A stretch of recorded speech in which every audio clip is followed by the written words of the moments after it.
Hey guys, welcome back to Crazy Gamers. Today I'm gonna show you how to customize your character in Realboxing 2. If you are new to this channel, make sure to subscribe our channel and don't forget to hit the bell icon to be updated with our new videos. So without any further ado, let's get started. First of all, make sure you have downloaded the right application. After that, open it. Next, you will see shop option. You have to click on that and again select inventory from them.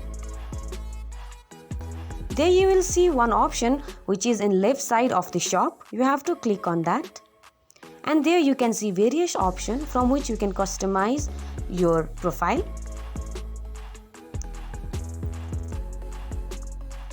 After selecting your customization, you have to click on next.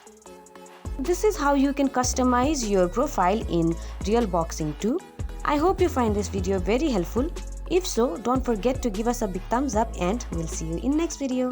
Till then, have a good day. Bye bye.